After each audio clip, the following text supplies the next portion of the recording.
Tenemos un gran Dios. Y podemos decir que tenemos un gran Dios cuando hemos tenido la experiencia de algo grande que Él haya hecho. Cuando estaba escuchando lo que la hermana decía, no podemos escuchar ese tipo de cosas sin ser conmovidos, sin usar nuestra imaginación, presenciar lo que se estaba viviendo en aquel momento. Vemos a dos hermanas que están enojadas porque Cristo no llegó a tiempo. Y yo no sé en qué situación te encuentras, pero puede ser que estés enojado, puede ser que te hayas dirigido a Dios, que hayas buscado una respuesta y que no viene esa respuesta. Y no me estoy refiriendo solo a aquellos que han tenido alguna experiencia con Dios, sino a aquellos que en su necesidad le han invocado y no hay una respuesta. Si vas a un hospital, encuentras puras caras largas, puras caras tristes, que estoy seguro han invocado a Dios. Porque cuando estamos en angustia, una respuesta natural es buscar una solución a lo que estamos viviendo y sobre todo en donde ya te han dicho que puede ser que no haya otra, ¿no? Como en un hospital. Es verdad que podemos ver el corazón de Cristo en ese hecho, porque la Biblia dice claramente que Cristo amaba a Marta, a María y a Lázaro, y eran como de los consentidos. Cristo en su tiempo, Jesús, cuando estuvo en esta tierra, pasó mucho más tiempo con Marta, María y Lázaro que con muchas otras personas. Eran de sus cuates, de sus íntimos, aquellos con los que iba a echarse su carnita asada, ¿no? Que pasaba tiempo con ellos, así que los amaba. Cuando a Jesús le avisan y le dicen: el que amas, así le dijeron, el que amas está enfermo. Cristo no reaccionó de inmediato, Él sabía. Dice la Biblia, ahí cuando tú lees ese suceso, dice la Biblia que Él sabía lo que iba a pasar. Dijo: Lázaro va a dormir. Así dijo. Le dijo a sus discípulos: no se preocupen, Lázaro va a dormir, pero yo lo voy a despertar. Y los discípulos pensaron: pues se va a descansar, se va a dormir. Como cuando en un hospital, por ejemplo, te ponen en un sueño profundo, ¿no? A mi mamá la pusieron en sueño profundo porque tenía pielonefritis, pancreatitis, falla multiorgánica y además ya tenía una infección en el estómago y le metieron una sonda por la nariz y le estaban drenando. Así que era demasiado dolor, le indujeron un sueño. Y entonces los discípulos, dice la Biblia, que pensaron: bueno, pues lo van a dormir. Igual y llegamos todos y lo despertamos, ¿no? Y Cristo les dice: no, Él va a morir. Él va a morir. Pero esta enfermedad no es para muerte. Yo lo voy a levantar. Y veo a un Cristo manifestando su poder, o explicando el poder que tiene. Pero veo a una Marta y a una María que cuando llega Jesús con ellos le reclaman, como seguramente le has reclamado, como yo le reclamé, como alguna vez le has reclamado, porque clamas, estás en angustia, estás en dolor, necesitas una respuesta. Marta le dice: si tú hubieras estado, él no se muere. ¿Sabes qué le está diciendo? Me fallaste. Deposité mi confianza y me fallaste. Y entonces viene esta palabra de Jesús, como es como una palabra de consuelo, en donde dice: yo te dije todas las veces que comimos juntos, todas las veces que pasamos juntos, yo te dije: Marta, si crees, verás mi gloria. Hay un tiempo, hay un factor tiempo ahí. A veces pensamos que Dios tiene la obligación de respondernos porque es Dios y porque tiene el poder. Y yo te pregunto: ¿y quién eres tú? Porque yo soy su hijo. Yo tengo derechos, pero no sé si tú eres su hijo. Si eres su hijo, sí tienes derechos, Pero yo preguntaría, ¿y Marta no era su hija? ¿Y María no era su hija? Porque aparte de todo miente. Va con su hermana y le dice: el maestro te llama.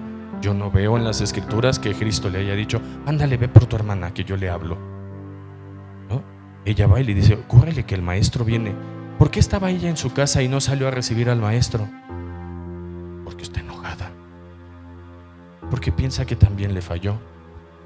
Pero conocía las escrituras, sabía que a pesar de todo Jesús era Jesús.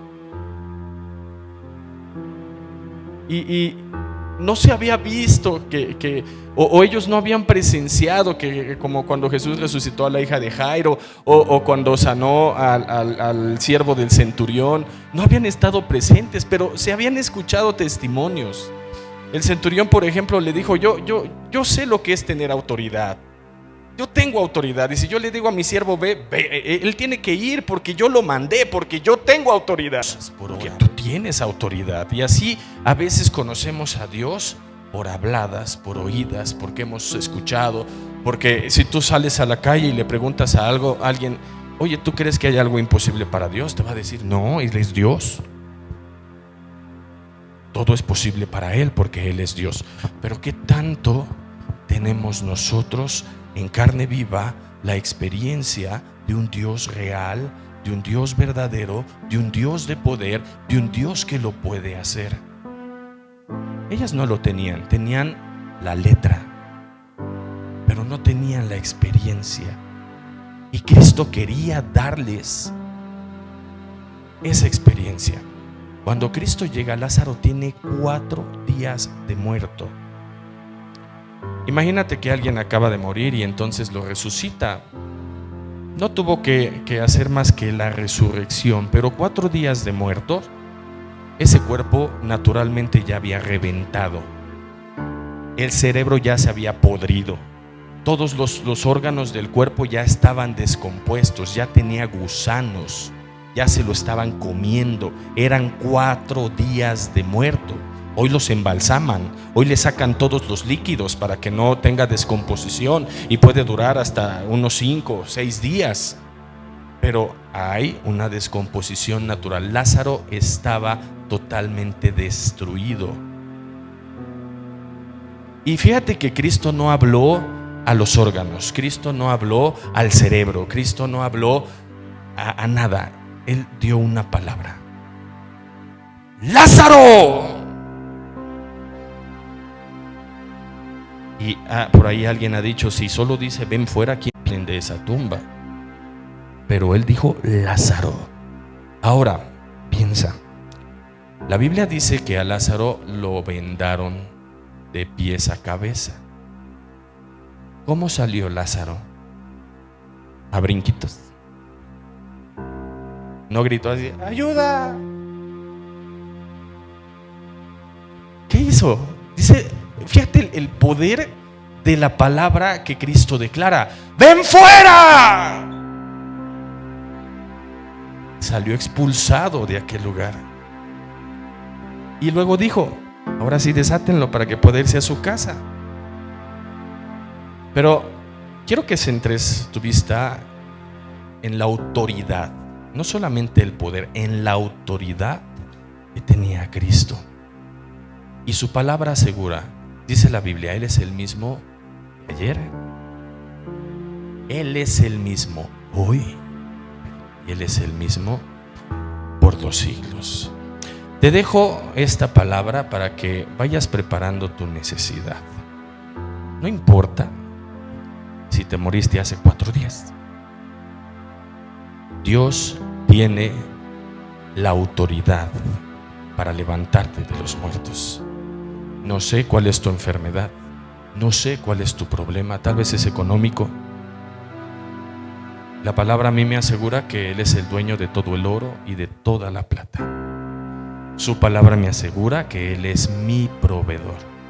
Su palabra me asegura que no hay nada imposible para Él. Y te puedo dar textos y textos bíblicos, pero hay una realidad: mi Dios existe. Job decía: yo sé creído Yo lo sé. Job estaba podrido en cáncer de piel. Tenía cáncer de piel, se le desprendía la piel por pedazos. Dice la Biblia que rompía una maceta y agarraba un pedazo de barro y se rascaba hasta sangrarse. Era peor que un leproso. Y estando en esa situación, él no dejaba de confiar en Dios. Su esposa llegó y le dijo: ¿cómo te atreves a confiar en Dios? ¿Que no te ves? ¿No ves lo que te pasa? Y Job responde: yo sé en quién he creído. Yo lo sé. Y sé que del polvo, es decir, que aunque me muera, Él me levantará.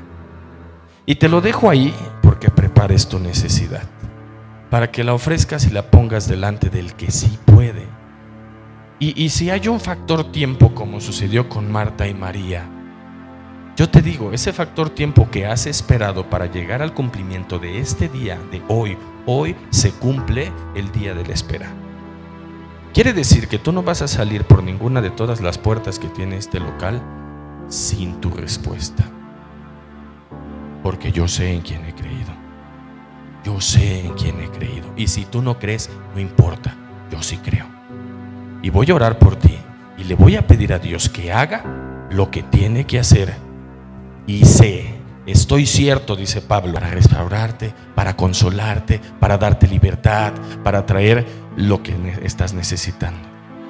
Pero tengo el impulso de hablarte más de lo que motivó el corazón de Dios. Porque sí, Dios quiere sanarte. Dice la Biblia que una de las 7 cosas que Él ama hacer es sanar. Ama sanar. Pero no vino a este mundo a sanar. Él dijo: yo vine a este mundo a salvar lo que se había perdido. Y si yo puedo hacer memoria, Dios, mira, conmigo ha hecho infinidad de milagros. Yo te puedo hablar de lo que dice la Biblia, o te puedo hablar toda la noche de lo que Dios ha hecho conmigo.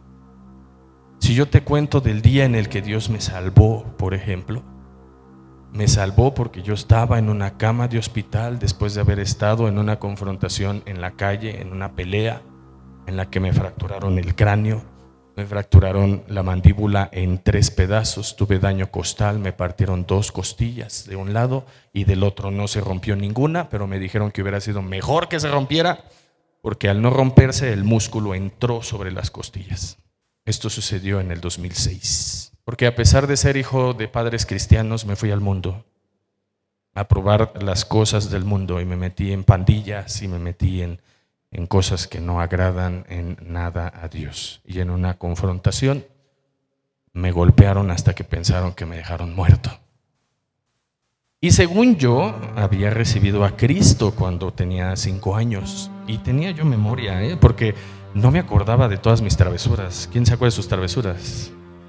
Pero me acordaba de que había hecho una oración en un culto de Santa Cena, me acordaba en dónde estaba yo sentado, me acordaba de las palabras de mi padre diciéndome: recibe a Cristo en tu corazón, arrepiéntete. Pero yo no sé si no tenía conciencia, pero Dios existe. Porque experiencia similar llega a la edad en la que empiezas a preguntarte si realmente Dios existe. Porque vives de lo que te cuentan, no de experiencias propias. Vives de la fe, o vives la fe de alguien más, no tu fe. Y necesitas tener un encuentro personal con Dios. Yo no estoy diciendo que la manera de tener un encuentro personal es que te golpeen, ojo. Pero también Dios sabe hasta dónde vas a llegar. Dios sabe qué es lo que tiene que provocar que venga a tu vida para que finalmente tú te humilles y le busques. Tal vez sea tu momento, tal vez sea ese instante en el que ya te cansaste de vivir la vida que has vivido, en el que llegaste al punto en el que tienes que decir: ya basta, hacer un cambio, hacer una reflexión y buscar en dónde está el punto en el que te perdiste. Yo considero que aunque se supone que yo había recibido a Cristo, yo tomo ese día como el día de mi conversión. Porque yo recuerdo que estaba yo resentido porque mi padre visitaba iglesias.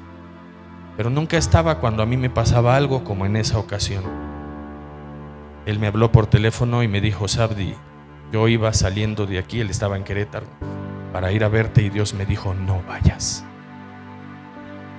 Y yo dentro de mí, no, te lo dije, ¿cómo es posible que tu hijo está mal y tú no estás? Y me dijo: Dios me dijo, a ti te conviene no estar, porque sus tratos son conmigo. Y me dijo, y fue algo que me hizo temblar, porque me dijo: y si no te arrepientes, es más fuerte.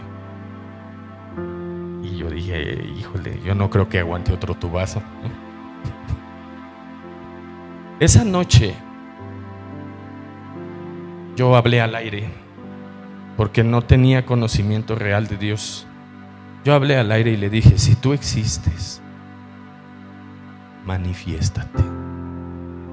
Pero si tú no existes, no va a pasar nada. Y no solo voy a seguir con mi vida, sino me voy a ir más. Pero si existes. Yo tenía programada mi operación a las 8 de la mañana porque me iban a abrir la mandíbula. El hueso crea hueso. Aquí se me veía un pico así, que deformaba mi rostro porque la mandíbula estaba quebrada en dos. Este hueso lo habían quebrado en dos. Entonces estaba a punto de rasgar la piel. Y me dijeron: tenemos que operarte de inmediato porque el hueso crea hueso. Y ahorita el hueso ya está fabricando hueso, y si no vas a quedar deforme y un poquito más feo, ¿no? No sabía qué palabra usar, pero tenía mi operación a las 8 de la mañana. Yo fumaba, tenía mis pulmones quemados, me sacaron unas radiografías. Ahí mis padres se enteraron que yo tenía una doble vida. Y lo que pasó fue que yo hago esa oración. Como pude, me bajé de la cama y tratando de arrodillarme quedé completamente en el piso. Y le dije: si tú haces algo, yo sabré que tú existes.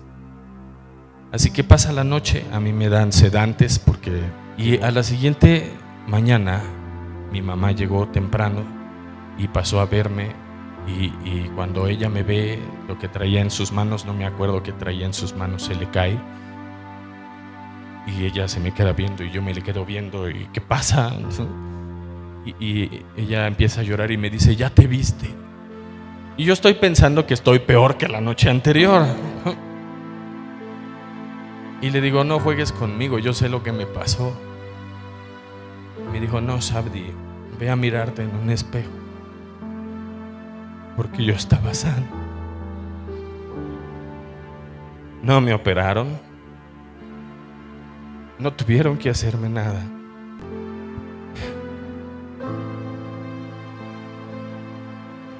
Es lo suficiente malo como para necesitar un perdón.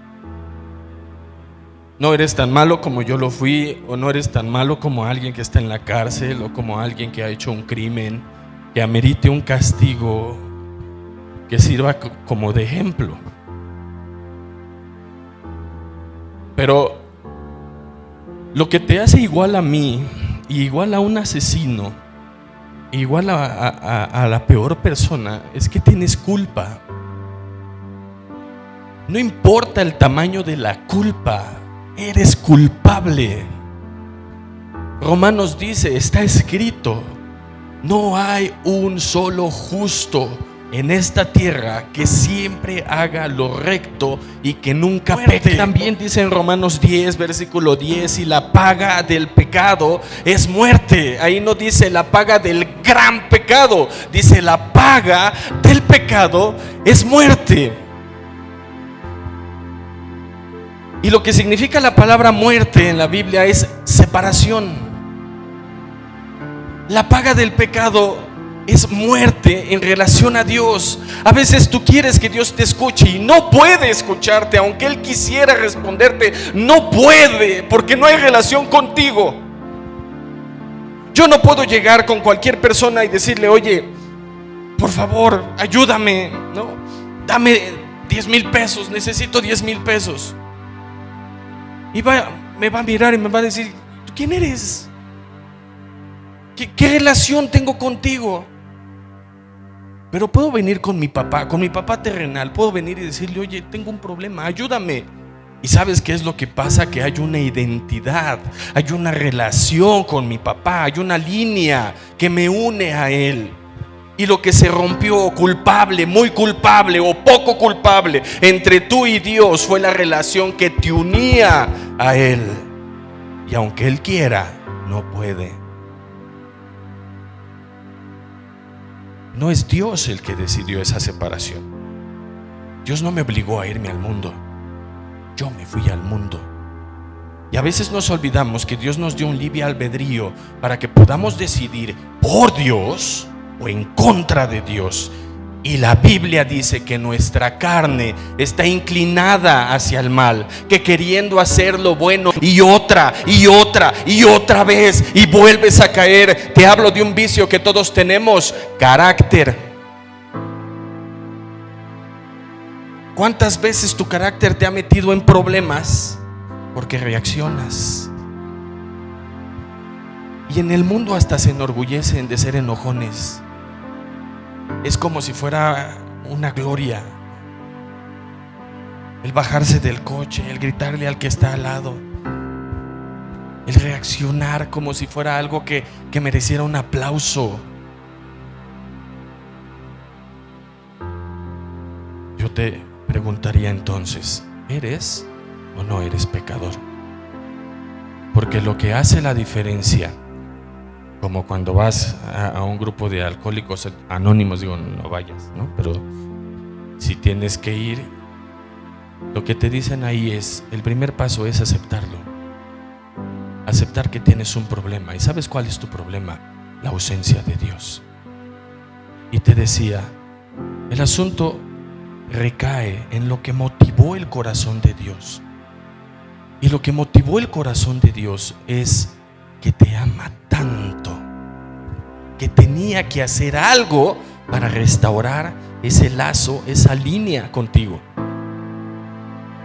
Y el precio era muy alto.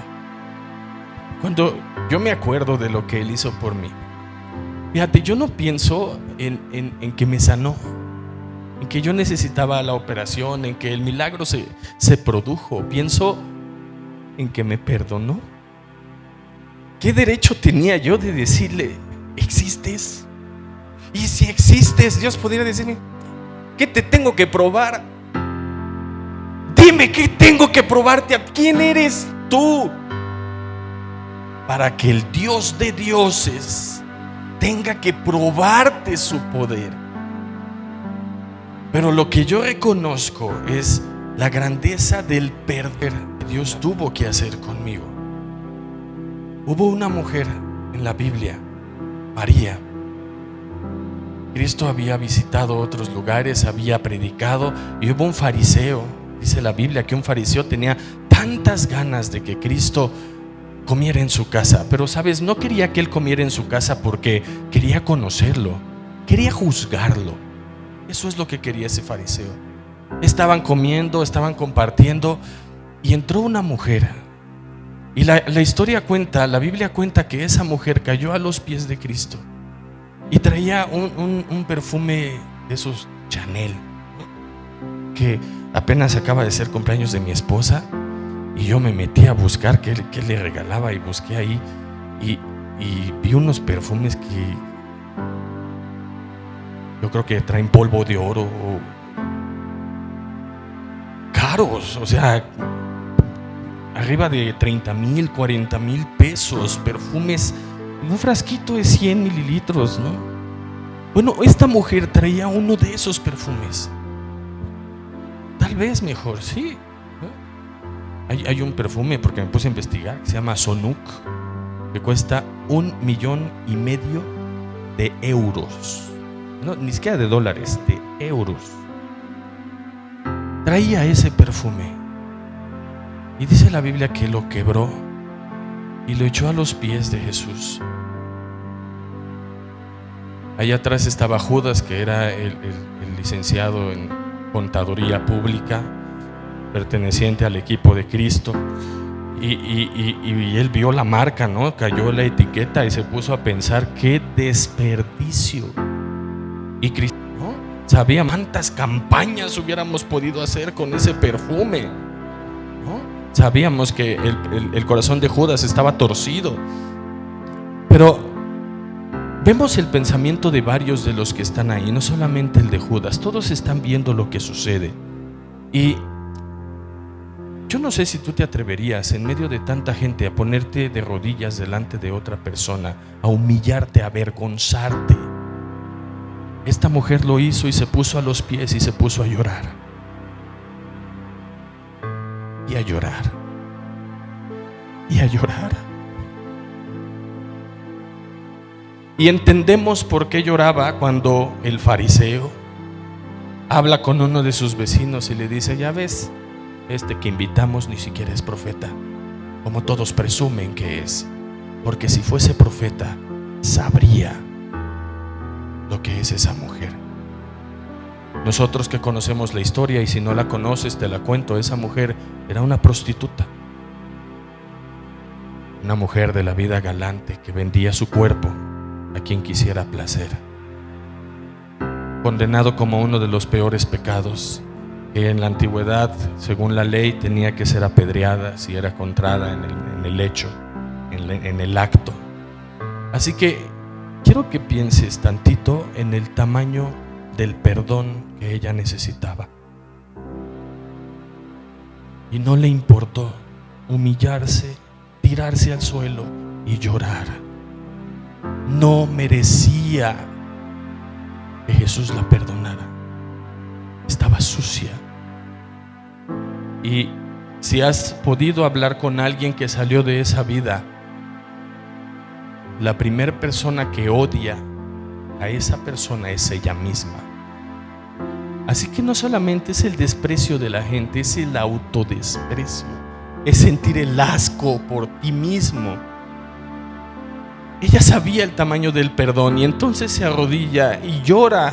Y dice la Biblia que llora tanto que los pies de Jesús quedan empapados como si los hubiera metido en una cubeta. Y entonces ella ve los pies mojados y no tiene nada con que limpiarlos, y agarra sus cabellos y empieza como a tratar de hacer algo por secar lo que acaba de hacer, ¿no? Como si cayera en sí misma de ¿qué estoy haciendo? ¿No? Y ahora piensa en Jesús. ¿De dónde venía Jesús? Del camino. ¿Cómo traía los pies Jesús? Mira, voy a usar esta palabra.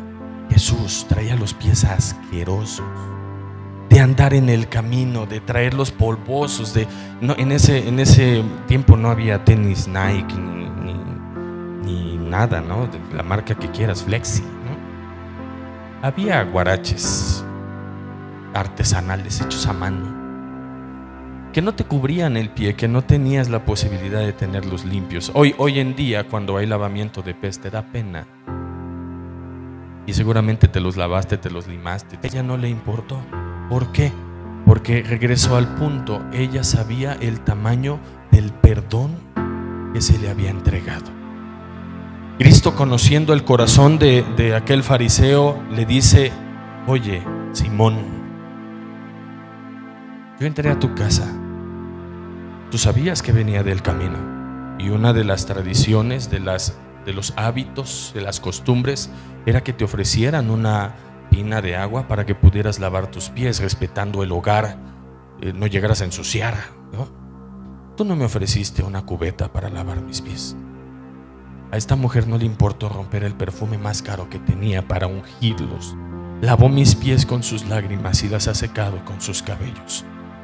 ¿Sabes? Muchos somos como aquel fariseo, que creemos que somos mejores que esas personas, que no necesitamos ese tamaño del perdón. Y yo te preguntaría, ¿quién es peor? ¿El que se humilla o aquel que está juzgando a quien se humilló? Así que no tienes menos culpa. Tú eres peor cuando juzgas a quien sí se arrepiente.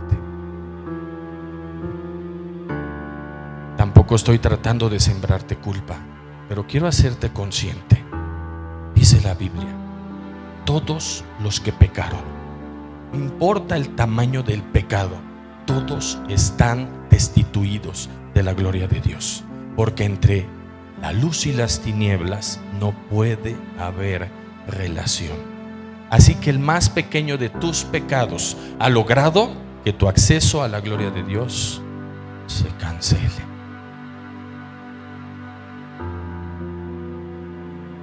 Y entonces Cristo da una clave y dice: ¿sabes por qué ha hecho esto ella? Y voltea a ella y le dice: quiero decirte que tus muchos pecados te son perdonados. Y quiero que pienses en su corazón. A mí me conmueve porque ella sabía cuántas veces le había pecado al Señor. Y yo no sé si tú has intentado contar las veces que le has fallado, pero cada que haces una mentira blanca, cada que te enojas, cada que ofendes, cada que tienes un pensamiento impuro, cada que ves algo que no debías ver, cada que participas de un chisme, cada que participas de una crítica, cada que lastimas a alguien, intencional o no intencional, cada que te equivocas, lastimas al Señor, le ofendes, es un pecado. Ella tenía conciencia de todos sus pecados, así que cuando Cristo voltea y le dice: tus muchos pecados, es decir, todos te son perdonados. Y en ese momento Cristo no solamente la perdona, está sanando su alma, está sanando su corazón, está limpiando sus heridas, está poniendo un ungüento, está poniendo alegría, está poniendo amor propio. Así que ella no solo está recibiendo su perdón, como en ese momento yo recibí mi perdón, yo vi la cantidad, el tamaño de lo que Dios estaba haciendo por mí sin tener conciencia, fíjate lo que te digo, de lo que ese perdón costó. Porque a lo mejor mi perdón era grande, pero era más grande su sacrificio, tan grande que alcanzó para darme ese perdón que yo necesitaba. El perdón que esa mujer necesitaba era muy grande, era más grande el sacrificio que Cristo iba a realizar, que tuvo lo suficiente para decirle: tus pecados te son perdonados. Y no solo eso, voltea con Simón y le dice: ¿y sabes qué es lo que pasa? Que ella ha hecho esto porque al que mucho se le perdona, mucho ama. Cuando leemos textos como el que está en los evangelios, que dice: nosotros le amamos porque Él nos amó primero, es porque hemos entendido la grandeza del amor, del sacrificio, del perdón que fue derramado hacia nuestras vidas. Así que sí, con el sacrificio Dios ganó muchas más cosas. Dios ganó el poder entregarte sanidad, el poder entregarte salud, el poder entregarte consuelo, el poder entregarte provisión. Sí, Dios ganó todo eso, pero lo más importante es: Dios ganó tu salvación.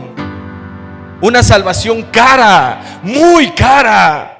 Cuando leemos los salmos mesiánicos y vemos todo lo que pasó con Cristo, hermano, lo que representan las películas, esta de Mel Gibson y todos los sufrimientos de Cristo, y tú lo ves y hasta tienes que voltear el rostro porque le abofetean, porque le pegan, porque ponen una corona de espina y la clavan en su cabeza. Y me trajeron de Israel una espina en forma de cruz que dicen que es de donde hicieron la corona de largo. Y cuando piensas en la imagen, cuando golpean la corona y se la entierran. Yo acabo de tener un accidente y me explicaba el doctor, yo caí de cabeza y me hice una alcancía. Me abrí la cabeza y me explicaba el doctor que la distancia que hay entre el cráneo y el cerebro no supera el centímetro, es menos, que hay una membrana que se llaman las meninges, que protege al cerebro y que cuando eso se inflama y llega a presionar se provoca una meningitis, etc. Y me decía, pues tienes la cabeza muy dura, que se debía romper. Ahora piensa en 15 centímetros. Cuando clavan esa corona, atravesó el cráneo de Cristo. Y hay pruebas médicas, hay médicos que han dado su explicación de lo que Cristo sufrió y de lo que experimentó, y lo que representan en las películas es demasiado corto para pensar en lo que realmente le costó pasar ese calvario y llegar al punto de entregar su vida por alguien que no le hace caso. Así que lo primero por lo que debería ser perdonado es las veces que le has rechazado, las veces que Él te ha dado la oportunidad de buscarle y tú no has escuchado. Y si practicas alguna religión, lo único que yo te quiero decir es: la Biblia que tú crees, o se supone que crees, y la Biblia que yo creo es la misma. Tenemos los mismos versículos, y hay un versículo en la Biblia que dice: no existe otro medio para llegar a Dios que Cristo, porque solo tenemos un mediador y un solo Salvador, que se llama Cristo Jesús. Porque si alguien más pudiera salvarte o llevarte a Él, tendría que haber muerto por ti. Y el único que murió fue Cristo. Y lo que hace la diferencia entre Cristo y Krishna y todos los que quieran es que el único que murió y se levantó de los muertos para arrebatar y quitarle las llaves al que tenía el poder del infierno y de la muerte fue Jesucristo. Ningún otro se ha levantado. Pero Cristo murió, Cristo resucitó para que tú y yo tengamos vida.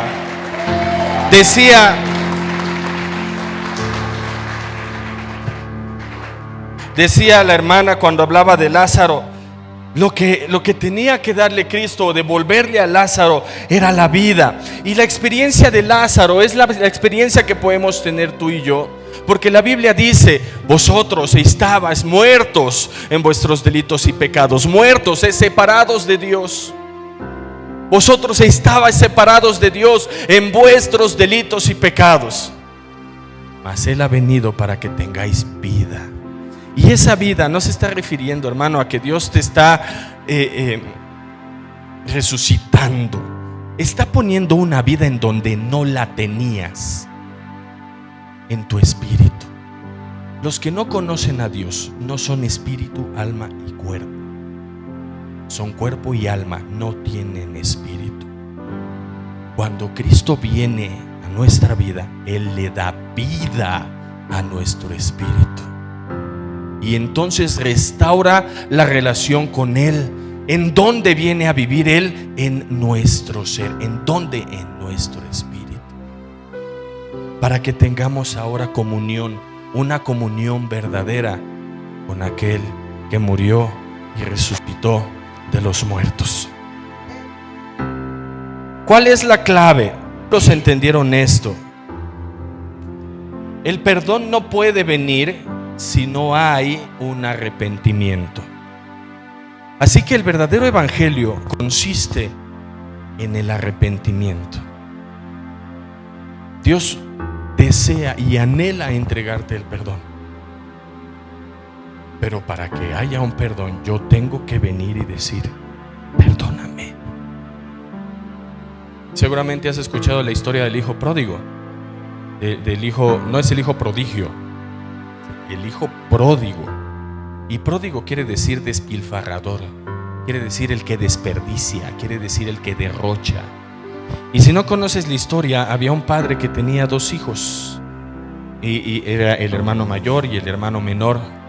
Y el menor se sintió en desventaja porque el hermano mayor por ley tenía el derecho de primogenitura y tenía la autoridad, y en ausencia del padre es el que mandaba, y aparte es al que le pertenecía todas las cosas. Así que él, cansado, va con su papá y le dice: dame mi herencia. Y dice la Biblia que el padre se la da. Y entonces él toma todo aquello, y siendo muy joven y siendo muy torpe, muy tonto, se va al mundo, como muchos de nosotros, y prueba todos los placeres que el mundo puede entregar. Dice, él gastó todo su dinero en vicios y en mujeres, que es lo que el mundo puede ofrecer. Dice, y cayó en locura de tanto que probó, de tantas cosas que tocó. Él cae en locura y terminándose todo su dinero, llega a una porquería, literal, a un criadero de puercos, teniendo muchísima hambre y ya no tenía de comer. Anheló la comida de los puercos. ¿Tú has visto lo que le dan de comer a los puercos? Digo, comer el puerco es muy rico, pero ¿has visto lo que le dan de comer? Bueno, él se le antojó porque tenía un hambre feroz. Y entonces cayó en sí y dijo, vaya, un trabajador de la casa de mi padre vive mejor que yo. ¿Qué he hecho? ¿Qué he hecho con todo lo que yo tenía? Soy eso que pensaste. Pero fíjate algo muy importante, muy anotar. Dice que él empieza a reflexionar y dice, no, fíjate, no dice volveré al que era mi padre, sino él dice volveré a casa y volveré a mi padre y le diré a papá, perdóname, no soy digno de ser llamado como uno de tus hijos. Hazme como uno de tus trabajadores, porque no tengo la dignidad, el valor para poder tomar el lugar que yo tenía.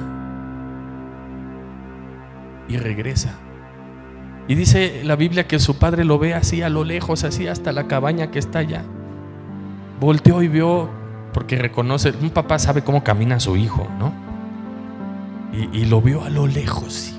Ese es, y ponle tu nombre, ese es Zabdi, ¿no? Dice que aventó todo lo que tenía y corrió a encontrar a su hijo. Y estaba él en una porquería. ¿Tú crees que olía a chamel?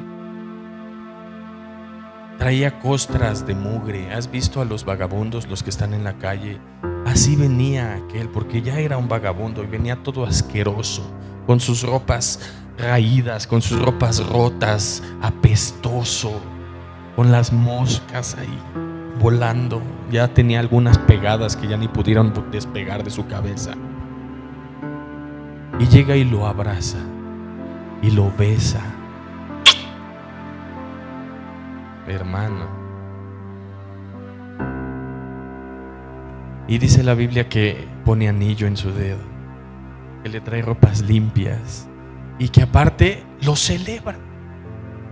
Y dice a todos, a toda su servidumbre, hagan banquete, hagan fiesta. Dice, porque mi hijo muerto era y ha resucitado. ¿Por qué te cuento esto? Porque puede ser que aquí haya alguien que se haya alejado de Dios. Y a lo mejor te invitaron y tú vienes a regañadientes a ver qué pasa, ¿no? Yo quiero decirte, Dios está listo para, así como vienes, a abrazarte, darte un beso, poner anillo en tu dedo y hacer una fiesta. Porque su hijo muerto era y ha restaurado su relación con Dios. Yo quiero en esta noche hacerte una invitación, pero no quiero que vengas a Dios porque Él sea la respuesta a tu necesidad. Necesitas y que necesitas su perdón. Que aceptes su sacrificio como algo personal, no como una religión que te han contado, sino algo como que realmente pasó. Así pasó. Si no hubiera pasado, yo me hubiera quedado tendido en esa cama, porque Cristo no existe.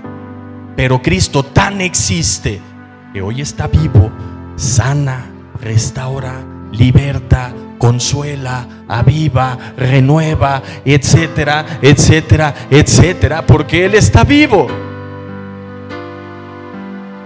Dice el apóstol Pablo, si Él no hubiera resucitado, vana sería tu fe. Pero yo tengo la certeza y te lo platico con tal convicción que espero te convenza. Imagínate, piensa en esa mujer que no le importó que la vieran para arrodillarse y llorar a los pies de quien la podía perdonar. Dice la Biblia, Así como el hijo pródigo llegó a su casa y el padre se emocionó tanto que tuvo que hacer fiesta, dice la Biblia, en los cielos se organiza un festín cada que alguien se arrepiente delante del Señor. Tú eres el culpable de que Dios se goce. Tal vez en algún tiempo fuiste el culpable de que se entristeciera, ¿no? Como alguna vez nosotros como hijos entristecemos a nuestros padres.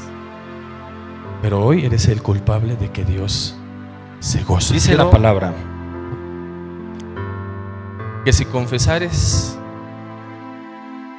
con tu boca que Él es el Cristo y que Dios le levantó de los muertos, serás salvo. No dice humíllate, arrodíllate, llora. Dice confiesa que Él es el que envió el Padre para nuestra salvación.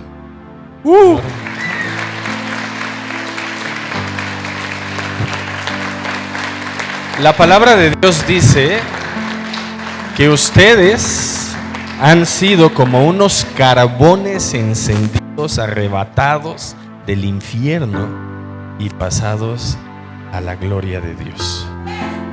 Todavía no realizan lo que acaba de pasar, yo lo sé. Todavía no se dan cuenta realmente o entienden lo que ha pasado, pero su destino era el tormento eterno. Y hoy su destino ha cambiado completamente a la gloria de Dios. Aleluya.